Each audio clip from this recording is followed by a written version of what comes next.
একবার একটি ছোট গ্রামে মিস্টার লি নামে এক সহৃদয় বৃদ্ধ বাস করতেন। তিনি তার উদারতা এবং অন্যদের সাহায্য করার ইচ্ছার জন্য পরিচিত ছিলেন। একদিন গ্রামে প্রচণ্ড খরা পড়ল এবং ফসল শুকিয়ে যেতে লাগল।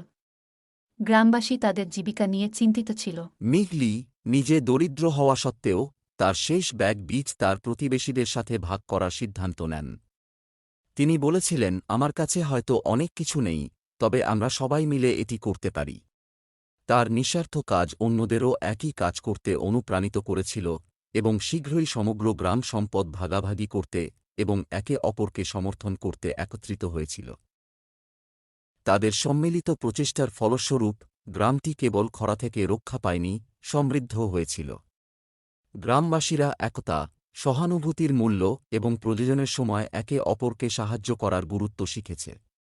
মি লিয়ের সদয় আচরণের একটি প্রবল প্রভাব ছিল এবং এটি সমগ্র সম্প্রদায়কে রূপান্তরিত করেছিল। গল্পের নৈতিকতা হল যে দয়ার ক্ষুদ্রতম কাজটিও একটি উল্লেখযোগ্য প্রভাব ফেলতে পারে।